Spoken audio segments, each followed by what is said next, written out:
Okay, everybody, I am so excited today because I have the honor of being joined by Angela Serafian, aka Jessica, and Leah McHugh, aka Anna, in the new thriller A House on the Bayou.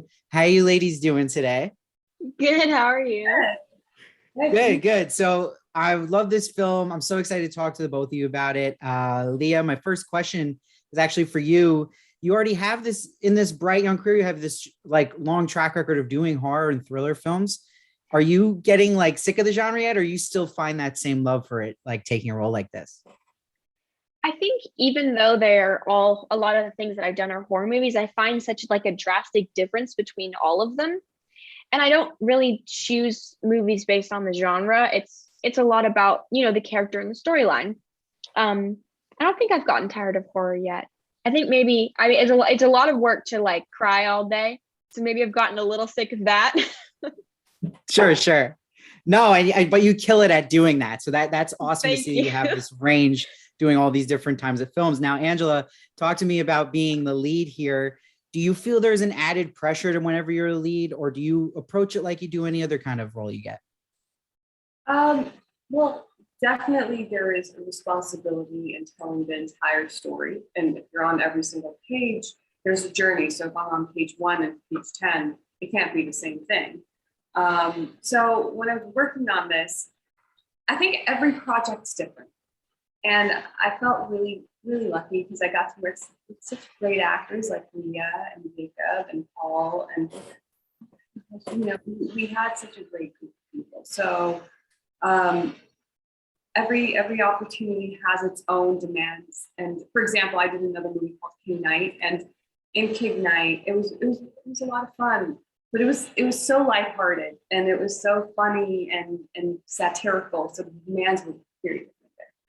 Yeah, no, for sure. And I love too, though, also that you mentioned that, you guys all got along in this cast and being with Leah here and you guys here together. So that shifting that same topic, Leah, you previously posted on Instagram that Angela is your favorite person in the world. How No, valuable is that as having that kind of relationship with the scene partner? I love her so much. I look up to her like oh, crazy. I loved her so much when we were filming, and we talked a lot after. Every time I'm in, where she lives, I go see her and we have lunch and have a fun day. I mean, you just really get to know someone when you work with them for like all day, every day, for weeks, and even offset we were with each other. I don't like it's really special to have that kind of a relationship with someone, because sometimes when I'm with someone for a long time, it's like hard to put up with them, like when I'm, like you need a break from people sometimes, but I never like ever felt that way on set. I mean, which is rare to be with someone so much and just want to get to be with them more. I hated being by myself in my hotel room. I hated it when they were busy and they couldn't come down and hang out. I'm like, oh, I have nothing to do. But Yeah, yeah, she is my favorite person. oh my that's God. amazing. And so you would say you never felt you need a break from Angela, which is awesome. No, Angela, can you never. say the same about Leah? Did you ever feel like I need a break from this girl right now? No, you know what? It's really interesting. So the only reason she and I couldn't be together is because I had to prepare for the next day of, of the scene. So basically, if I didn't have to prepare, I'd be hanging out with her and her mom and her coconut, who's a bunny. And coconut's super cute. And Jacob was like the fourth person that we were a foursome, I guess. And we had such great adventures. And I still to this day think about, all those times after work, we would get together and we would look at the scenes and we would play. Sometimes we would switch parts. Oh my gosh. Remember that? We we It was we did a so really serious fun. scene one time. We were all just like making comedy of it and laughing. We were laughing. We were preparing because we're trying to memorize the lines for the next day. And so it was just, it was a lot of fun. I love it. That's amazing. And I love, like, I feel this great just vibe between you two here right now, which is awesome. But I wonder too, Angela, does you guys playing this mother-daughter relationship, like, is there something with acting in that type of intimate role that translates going on in life between you two? Do you feel kind of like a mother figure now to Leah, or is it can you snap out of that kind of, Well, it's interesting because I think that our relationship is unique. My relationship with Leah is very different than your typical kind of cliche idea of what a mother and daughter must be. for me, it was about this friendship, this genuine connection with her that I had. I felt a natural sense of protection. I saw this innocence in her, this sweetness, this person that's now becoming a beautiful woman. And I was thinking that I want to honor that relationship because she and I are playing these parts, you know, whatever is on the page, we bring that life to it. So the relationship is one of true respect and friendship, I thought, with this mother-daughter dynamic. Yeah, and I mean it comes off in the film really well, and I love that dynamic in the film and I enjoy that, and that it focuses on character, and you guys bring that. And Leah, I'm wondering too, having this young career now, and you're watching someone like Angela work, who's been around for a bit. Are you kind of taking notes in your head? Do you kind of observe everything on the set and take everything in? Is there something you're learning from working with Angela? Wait, before you answer that, Leah's been working as an actress since she was like 4, right? 5? Yeah, since I was 7. No. I know that. I'm just saying, like, compared to you got this huge resume. So, like, is there something there that's like, you know what I mean? Yeah. Like, do you feel like you're learning? I feel like there's nothing that beats experience. So, I mean, no class, like there's nothing you can like prepare yourself for than just going to set and working. I mean, I sort of feel that way with roles sometimes too. Sometimes you just gotta like get down in it and just really, you know, be in the moment and sort of put the pressure on yourself to give your best performance. But like observing actors is so valuable on any set, and watching the way that Angela worked and how good she was. Like I wanted her to be like impressed with me. I really wanted her to like, you know, I guess like me. Like she set this high standard on set every day, and she was so nice to everyone too. You know, sometimes actors are a little bit kind of, you know, involved in themselves a little bit, or just very like, you know, quieter in the corner, but she would spend time to got to know everyone, was so nice. Everyone loved her, and she still gave this incredible performance. Yeah, that's amazing. And Angela, that must make you feel so good hearing that. And like, that's, again, I think there is that thing too, where when I'm watching filming this, it relates too, because how good the film is, and seeing that everyone got along and brought such a cool product out. And speaking of different, like, great projects you guys have both done, Angela, I feel like you've worked on so many great projects. Do you find yourself now having a certain standard for what roles you take? Like, is there something like you try to avoid when you see kind of parts that are offered to you? It's not about avoiding parts, it's really about connecting to the story. So a lot of the time, by reading even the first 2 pages, I'll know. But I'll give it a chance and go all the way to like 30, 40, even I'll always read the full script. But it's about what can I give to this role that leads me to want to take on the role. Meaning, I'm not judging it based on budget. I'm not judging it necessarily based on people involved. I'm really judging it based on what is the story they want to tell. And usually you could sense that pretty early on. So that's the drive. Plus, I like to believe that the roles that come for a reason. So there's a chemistry there too. Yeah, no, it makes total sense. That's an amazing answer. And it's interesting too, Leah, I have to bring up, it's like this exciting time for you now, being in this huge movie, The Eternals, and being in a blockbuster like that with that extra attention that comes to you. What does it feel like having now? Like, is it kind of scary knowing that now whatever project you do, there's going to be people who are just going to go watch it because you're in it? Or does that feel kind of exciting? I'm really excited that I'm able to have more opportunities to be able to be in more films now that I'm a little bit more out there than I was before, which is a nice, and it sort of is a little bit of weight off my shoulders. But like also at the same time, even doing Eternals, I was nervous because I know that the fans have a certain expectation of characters in the MCU. So I feel like, yeah, in the future, it's definitely important what projects I choose and, you know, how well I perform.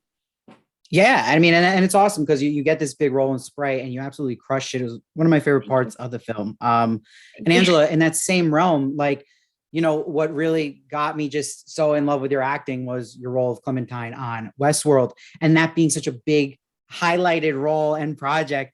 Is it all blessings when that happens? Is there some kind of negative to it? Is there a side we're not seeing? Because from like my view, it's like, wow, I wish I was that and had that. Like, is there some downside?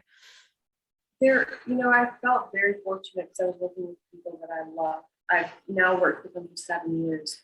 And from the showrunners to the crew to the actors, everybody involved, there is this care and love for what we're making. And so to be able to enliven in Clementine, I've fallen very much in love with her and her journey. And it's been unpredictable from season to season where it's going to go. So it's been I have to say I'm grateful for the experience and grateful for having a chance to bring her to life. And I don't know what's around the corner. There's a casting director who came to that fine. She and I spoke a while ago, and she said, "You never know what's around the corner." So that makes me excited about all the things to come. Yeah, that makes me excited. That's awesome. And running off of this, like exciting stuff you're both doing, Leah, I think it's cool. You just posted on Instagram that there's a Happy Meal toy of you now as Sprite. That's surreal. And you're saying your mom got 20 of them, which is crazy. Awesome. It was so ridiculous. Yeah, like, do you collect though, or like, do you go now and get the Funko Pop of you, or like, is it surreal like that? We went through the drive-through, and we've been trying to, like, the toys come out like one at a time, so we've been trying to find Sprite. So my dad every morning he'd be like, "All right, I'm going to McDonald's," and he goes to like 4 different locations and he tries to find it. And we were with my friend, and my mom was like, "Well, let's just try." It was like 10:30 at night, and we drive through. My mom was like, "Do you have the Sprite toy?" And the lady was like, I don't know, Eternal." She's like, "I don't know which one that is." And my mom's like, it's the green one with the red hair." And the girl was like, "Oh yeah, we have it." My mom was like, "How many can I have?" And she was like, "Well, how many do you want?" And my mom was like, "Can I have 20?" And she's like, "Sure." And we drove through, and they were so, like, no one had any idea. They were really confused. I posted a video too. I was like, "I'm in that." She's like, "Okay." Like, it was so funny. Oh, But yeah, my mom is collecting a set, and I'm collecting a set of like every Eternals thing. It's all behind me, and there's like calendars and bracelets and like there's so many things. Like it just goes right over my head now. I don't even know how to comprehend it all. no, that's the awesome, and that's like living the dream fully, and that's awesome that you embrace it though, and that you enjoy it. That's so cool. And Angela, I think what a lot of people need to know about you is that you have a great inspirational wisdom post you put on Twitter and Instagram. I want to bring up a quote you put on Instagram. I really liked. You said, "To hold a soft heart in a hard world, and to offer kindness and love to yourself first and then the world. For if we can't be kind to ourselves, how can we be to others?" I was wondering, is this something you apply every day, and maybe elaborate a little bit more? Because I've been reflecting on it actually since I read it. I think it's great. Oh, thank you. Thank you. That's really sweet that you looked into that.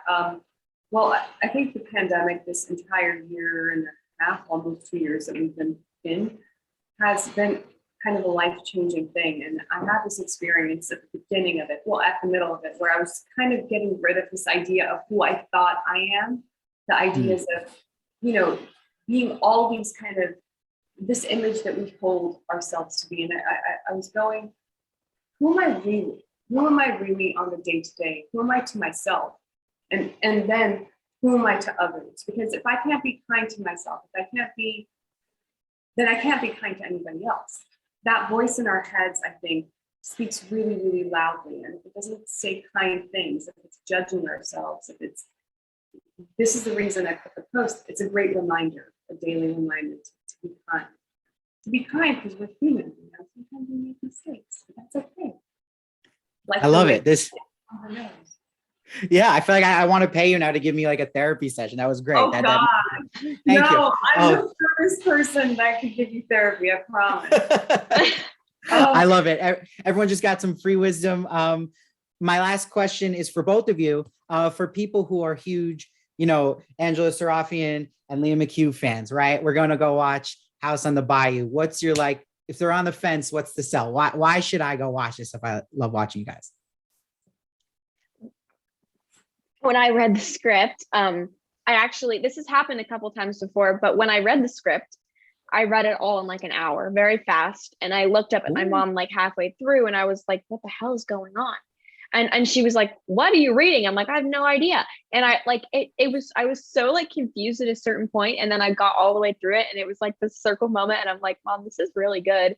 And it's very different than any other horror movie. It's not the cliche horror movie, and it's not only, meaningless scares and jump scares. It actually has a lot of storyline behind it, and you find I find that you care about the characters a lot, which I feel invests you more in the movie, and it makes the scares, I guess, more, effective.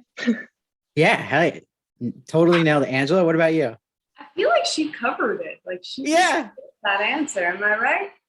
Yeah, how do you follow it up? I don't know what to do.